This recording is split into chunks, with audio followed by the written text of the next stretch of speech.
স্বাধীনতা দিবসের আগে হর ঘর তিরঙ্গা কর্মসূচি। আজ শহরে তিরঙ্গা যাত্রার মহা মিছিল। ধর্মতলায় নেতাজি মূর্তিকে শ্রদ্ধা জানিয়ে মেয়র রোড থেকে শুরু হবে তিরঙ্গা যাত্রা। তার আগে প্রস্তুতির ছবিটা আপনাদেরকে দেখাবো। আমাদের প্রতিনিধি এই মুহূর্তে আমাদের সঙ্গে রয়েছেন সুমন মহাপাত্র। সুমন, অবশ্যই কারা কারা থাকবেন আমরা জানি, মুখ্যমন্ত্রীর উপস্থিতিতেই মিছিল হবে, তার আগে ছবিটা দেখবো। একেবারে শুধু একটু সংশোধন করে নিই, মিছিল শুরু হবে ইডেন গার্ডেন্সের গোষ্ঠপাল সরণি থেকে এবং মিছিল যাবে ভিক্টোরিয়া মেমোরিয়াল পর্যন্ত। আমি প্রথমে তোমাকে মঞ্চটা দেখাই।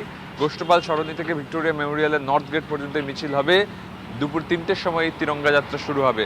হর ঘর তিরঙ্গা, যে রাস্তা দিয়ে মিছিল যাবে সেই রাস্তাটা জুড়ে এরকম ধরে গেরুয়া সাদা কাপড় লাগানো হয়েছে। তার সঙ্গে সঙ্গে জাতীয় পতাকা হাতে মিছিল হবে বলে আপাতত জানতে পারছি। মুখ্যমন্ত্রী শুভেন্দু অধিকারী তিনি পার্টিসিপেট করবেন এবং যে রাস্তা ধরে মিছিল যাবে সেই সম্পূর্ণ রাস্তা ধরে কিন্তু এই হর ঘর তিরঙ্গার যে হোর্ডিং ব্যানার সেগুলো লাগানো হয়েছে।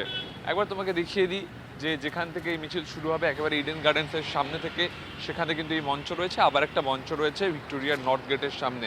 খুব স্বাভাবিকভাবেই কিন্তু শহরে আজকে এই স্বাধীনতা দিবসের প্রাক্কালের এই মিছিল কোথাও জাতীয়তাবোধ, স্বাধীনতার দিনগুলো, তার সঙ্গে সঙ্গে আমাদের স্বাধীনতা সংগ্রাম, তিনটেকে একত্রিত করে বাঙালিকে আরও একবার মনে করানোর চেষ্টা যে স্বাধীনতা যুদ্ধে সংগ্রামে বাঙালির অবদান সবচেয়ে বেশি ছিল।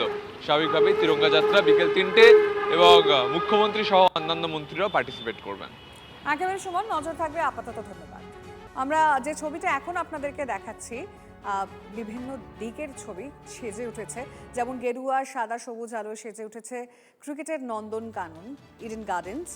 অ্যাসেম্বলির ছবি আপনাদের সামনে আমরা রাখছি, এক এক জায়গার ছবি আপনাদের সামনে এই মুহূর্তে, কারণ আজ কলকাতায় তিরঙ্গা যাত্রা রয়েছে। তার আগে বিভিন্ন জায়গা সেজে উঠেছে তিরঙ্গায়। ঘর ঘর তিরঙ্গা অভিযান সারা বছর প্রতি বছর হয়, এবছর নতুন কিছু নয়। পরিবর্তন ভিন্ন রাজনীতি, আর দেশের জাতীয় পতাকার প্রতি শ্রদ্ধা প্রদর্শন, সেটার সঙ্গে দূর দূর পর্যন্ত রাজনীতির কোনো সম্পর্ক নেই।